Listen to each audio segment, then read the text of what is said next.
Olá a todos, pessoal, sejam bem-vindos ao canal Paulo Lopes e bem-vindos àqueles que vêm no canal principal e devem estar a perguntar: este gajo não lança vídeos? Calma, tente calma, tudo no seu tempo, porque os vídeos para o canal principal requer outro tipo de trabalho, de tempo que eu não tenho tido, mas estou a trabalhar nisso, portanto não se preocupem. Agora, para o tema central do vídeo. Bem, quem me acompanha sabe que a maior parte do tempo, ou dos grandes assuntos que eu trago, ou a maioria dos assuntos, estão diretamente ou indiretamente relacionados com a Rússia, ou então a antiga União Soviética, principalmente a fase de 1917 até 1935. Após isso, não costumo falar tanto sobre, mas principalmente nessas épocas. Eu também recentemente tive a oportunidade de ir a um podcast, neste caso em videochamada, onde eu falei sobre as tarifas do Trump, onde eu falei sobre Vladimir Putin, e onde também quem me convidou, o João Rangel Silva, que é sempre um prazer participar, também falou sobre a abordagem psicológica. Então eu faço a abordagem política, económica, histórica, e ele faz a abordagem psicológica. Portanto, se tu te interessas por temas como tarifas de Trump, já está um bocadinho desatualizado, porque o podcast já foi mais ou menos há um mês, creio. Mas a história de Vladimir Putin, a história de Donald Trump não mudou ainda. Portanto, o link está na descrição para tu se quiseres ir ver. Agora, muita gente pergunta-se, e também já me perguntaram, e muitas pessoas têm essa dúvida, que é: porque é que a Rússia nunca foi uma democracia? Ok? Eu já fiz um vídeo para o canal Jovem Interessado com o título A Rússia é uma democracia ou uma ditadura, onde nós vemos os índices democráticos da Rússia e vemos que é dos piores do mundo. Neste caso era um mapa. Se vocês quiserem ver o vídeo, o link também está na descrição, mas era um mapa, o vermelho representava pouca democracia e depois tinha as democracias ocidentais, etc, etc. E a Rússia estava dos piores lugares, estava classificado nos piores lugares de se viver em democracia. Ok? Mas se pararmos para pensar, a Rússia nunca foi uma democracia, mesmo que no nome atualmente seja uma democracia. Na prática não o é, nunca o foi. E o que eu vou dizer agora, a Rússia nunca será uma democracia. Nunca será. Ou então, se for, será extremamente complicado, extremamente difícil e será um processo longo e doloroso. Ok? E porquê? Temos que voltar à época do czar. Temos que fazer uma linhagem do czar até Putin. Só assim nós conseguiremos entender porque é que a Rússia nunca será uma democracia. Ok? Portanto, o czarismo vai abaixo com a Revolução de Fevereiro. A Revolução Popular. E a partir daí, entre Fevereiro e Outubro, existe o governo provisório na Rússia, no qual os mencheviques, por exemplo, faziam parte. Ok? O objetivo da primeira tentativa democrática na Rússia era tornar a Rússia uma democracia liberal. Ok? Portanto, havia este governo provisório pelos mencheviques, não só, mas como sem ser os bolcheviques, os mencheviques são os mais conhecidos. Pronto. Faziam parte do governo provisório. E depois haveria eleições na Rússia, e a Rússia assim se tornaria uma democracia. Ok? Após anos e anos de czar.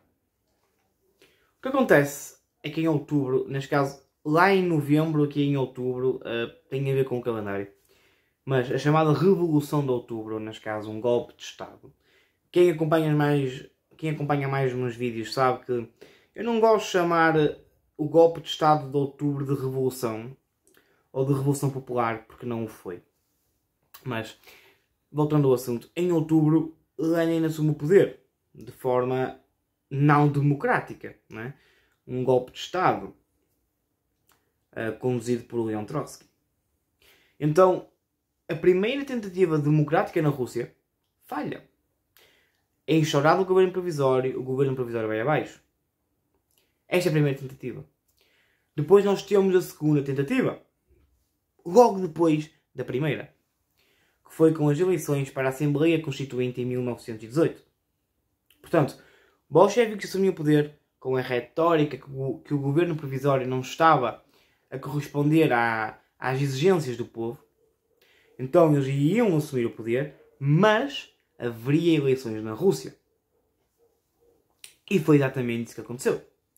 Em 1918, ali em dezembro, janeiro, existem eleições na Rússia. Talvez foi as eleições mais livres, apesar que o resultado final não é livre, como eu já irei explicar, mas foi a primeira vez que o povo russo saiu para ir votar em alguém. Ok?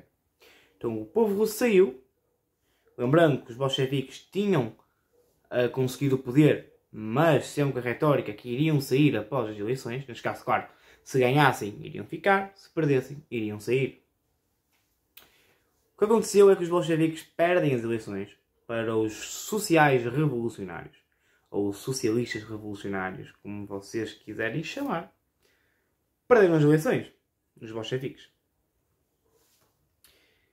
Então, seguindo os discursos de Lenin, os bolcheviques iriam sair. Claro, iam fazer parte do governo, mas não iriam governar.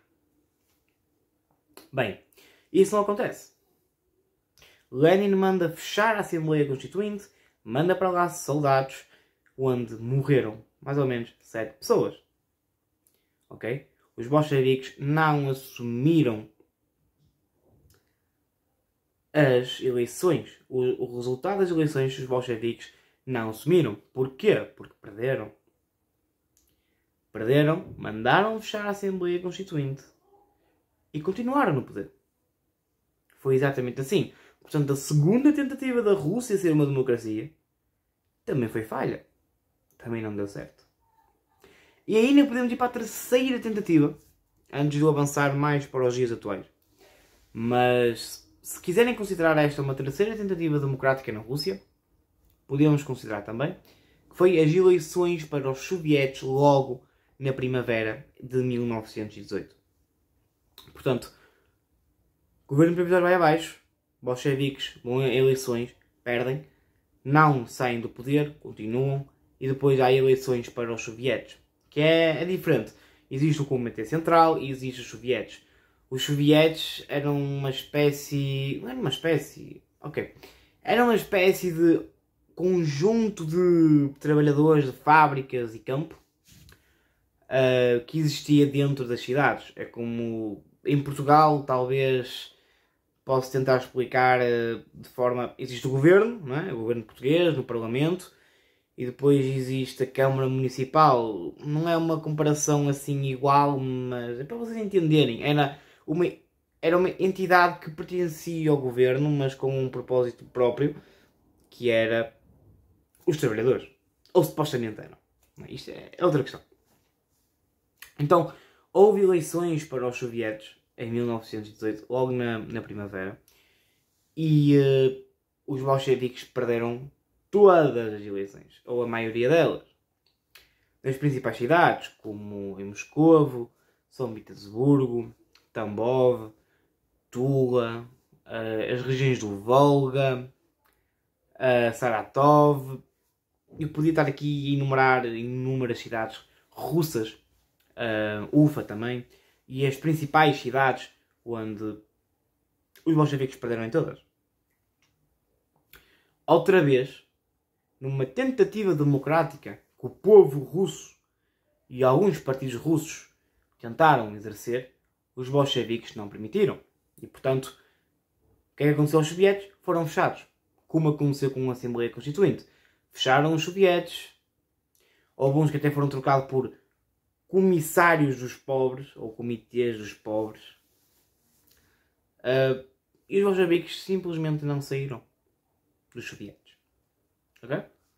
Portanto, a terceira tentativa democrática na Rússia, ok? Se quisermos considerar esta a terceira, também não deu certo. Também não deu certo. Agora, indo para a frente e olhando como a União Soviética depois foi se desenvolvendo, toda a gente conhece a KGB. A KGB, onde Vladimir Putin fez parte, né? Vladimir Putin fez parte da KGB. Não só ele, mas como muitos amigos dele que estão no governo russo atualmente. A KGB teve diferentes nomes ao longo da história. Começou com a Checa, Lenin. Depois com Stalin teve o nome de OGPU. Depois teve outros nomes. Chegámos à KGB, certo? A maior polícia secreta de todos os tempos. De todos os tempos. Nós todos conhecemos a CIA, o FBI. Não comparem. KGB era outro nível. E a KGB hoje em dia ainda existe com o nome de FSB. Mas a KGB era incomparável o que a KGB fez ao longo dos anos. A KGB que pertencia à União Soviética. E este é um ponto muito interessante, porque após isso existe uma ditadura do bolchevismo, com Stalin e depois com outros nomes, e acaba com Gorbachev, mas a KGB sempre esteve presente. Ora, a KGB por momentos tem mais poder do que o próprio governo soviético. Isto é um bocado assustador, porque é uma polícia secreta. Mas a KGB ganhou de tal forma poder ao longo dos anos na Rússia, ou na antiga União Soviética. Eles são tão antidemocráticos por toda a ideologia que receberam ao longo dos anos, que é impossível haver uma democracia na Rússia. E basta olhar para a quarta tentativa democrática na Rússia, que é agora onde eu vou chegar. Ok, passado muitos anos, e quando a União Soviética está a chegar ao fim, a queda do muro de Berlim, Gorbachev, muitos países a declararem a sua independência após anos de supressão da União Soviética, após guerras, após chacinas culturais e étnicas que houve nesses países, Cazaquistão, Ucrânia, por parte da União Soviética. Existe o Boris Yeltsin. A União Soviética vai abaixo, ok? E o Boris Yeltsin assume o poder. E outra vez, o objetivo era finalmente tornar a Rússia numa democracia, não é? Após as tentativas de 1917 e 1918 terem dado errado. Bem, deu errado outra vez. Existia um homem chamado Vladimir Putin que fez o seu percurso na KGB, esteve presente na Alemanha, na parte da União Soviética. Tinha sido já também vice-presidente na cidade de São Petersburgo. E agora também era vice-presidente de Boris Yeltsin. Okay. Nessa altura há muitos acontecimentos na Rússia. Por exemplo, as questões das privatizações. As empresas que eram estatais da antiga União Soviética foram privatizadas a amigos de Yeltsin. Okay? Amigos que também já tinham sido parte da KGB. Portanto, a KGB está de tão forma entranhada na Rússia. Tudo o que vocês veem na Rússia hoje em dia tem lá a presença da KGB. As maiores empresas, Gazprom, o governo, o presidente, tudo vem da KGB. Tudo teve formação na KGB. É por isso que é impossível haver uma democracia na Rússia, ou pelo menos no curto e médio prazo.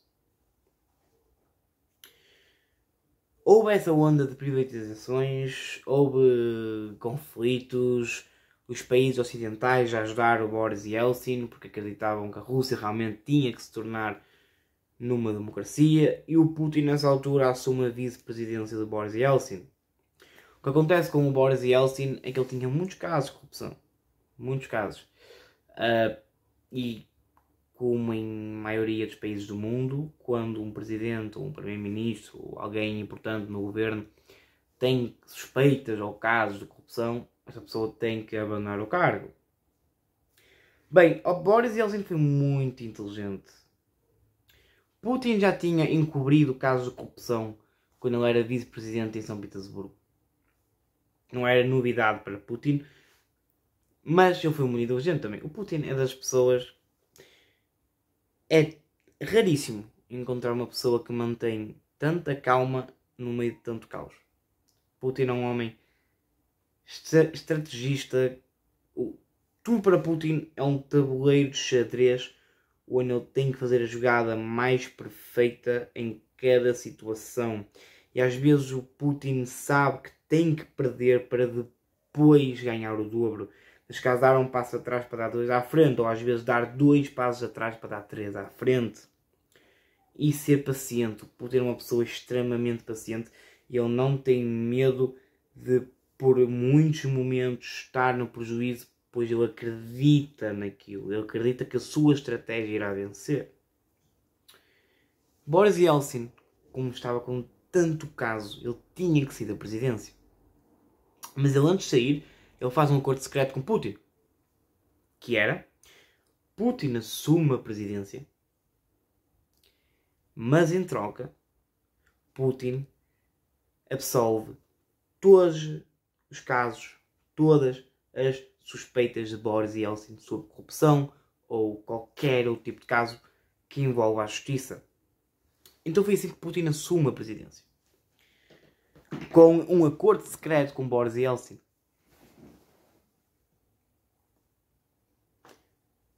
É interessante porque o que a gente vê após Putin assumir, em muitos certos casos, é um retrocesso ao passado. Não é? Boris Yeltsin, quando assume o poder, ele proíbe os símbolos comunistas, por exemplo. E depois Putin, quando volta, ele ao longo do tempo vai voltando a trazer os símbolos que representavam a União Soviética. O Putin dizia, e diz, mas o Putin disse uma vez, quem quer voltar à União Soviética não tem cérebro, mas quem não sente saudade da União Soviética não tem coração. Isto é fundamental para entender como Putin funciona e o porquê dele ter voltado com muitos símbolos comunistas, com o próprio hino da Rússia, que é quase igual ao hino da União Soviética. Tudo isso de uma forma de louvar a nação, ter orgulho do passado, mesmo que esse passado seja sangrento e assassino. Ok? E Putin, quando assume o poder, depois acontecem muitas coisas, mas Putin coloca todos os seus amigos da KGB no governo, ao longo do tempo. É um processo de muitos anos o que o Putin fez. Sem ninguém saber, no silêncio, enquanto passava uma boa imagem para o mundo, Putin, ao longo do tempo, foi colocando os seus amigos da KGB, foi tornando a Rússia um mar de corrupção que sempre foi, mas continuou a ser após Putin, não é? E agora nós podemos ver os índices democráticos da Rússia. Podemos ver que a Rússia é tudo menos uma democracia. E há um problema. Essas pessoas da KGB têm filhos. E os filhos são os próximos a assumir. Não têm dúvidas sobre isso. A KGB ainda existe hoje em dia. Quem está no governo são os amigos da KGB. Quem está nas principais instituições e empresas, como a Gazprom, que é a principal, ok? São os amigos da KGB. Tudo o que está na Rússia está entranhado pela KGB. ou a antiga KGB neste caso. É por isso que a Rússia, pelo menos no curto, médio espaço de tempo, é impossível se tornar democrática. É impossível. O povo russo é um povo que tentou, pelo menos por 4 vezes, tentar ser uma democracia. Sem falar das revoltas. Eu nem falei das revoltas. Falei só em eleições que houve. Tanto após o regime do czar, União Soviética, e depois quando se torna uma democracia que não é democracia. Portanto, a KGB é das principais forças responsáveis para que a Rússia não seja democrática. Então, eu não acredito que no curto, médio espaço de tempo a Rússia se tornará uma democracia. Ok? Pode estar no nome.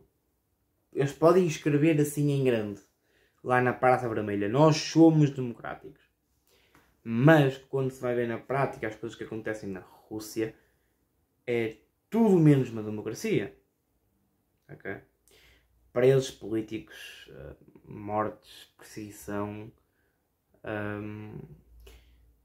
e até nisso, Putin foi sempre inteligente, sempre cauteloso. E mesmo quando tudo se vira contra Putin, mesmo quando as provas estão lá e toda a gente acusa Putin de ser um sanguinário, tirano, assassino, ele consegue manter a calma e deixa a poeira passar para voltar ao ataque. Para entender Putin é preciso entender que para ele os outros países são meras marionetas da Rússia e que a Rússia é superior a esses países todos, tanto pelo sangue russo como pela história da Rússia. Então isso explica muita coisa daquilo que o Putin faz. Mas este foi o vídeo, pessoal. Eu espero que todos tenham gostado. Se gostaram, deixem o vosso like e subscrevam e deixem a vossa opinião. Este vídeo, não sei se vai sair na quarta ou na quinta. Bem, eu estou a gravar na quarta, então eu não sei, mas sei que hoje ou amanhã, não sei quando vai ver isto, mas na quinta-feira Putin vai se encontrar com Zelensky, não é? Portanto, não sei se já encontrou na altura que vocês estão a ver este vídeo, eu ainda não sei, mas vamos ver o que vai sair dali. Vamos ver o que Putin e Zelensky irão falar. Dizem que Trump também estará presente. Vamos ver como tudo acontece, não é? Mas, enquanto nós não sabemos, é importante estudar aquilo que é possível a gente saber. Então, infelizmente, a Rússia está entranhada de corrupção e de uma agência secreta que está na Rússia e governa a Rússia há muitos anos e vai continuar. Mas, deixem a vossa opinião nos comentários e é isso e até uma próxima.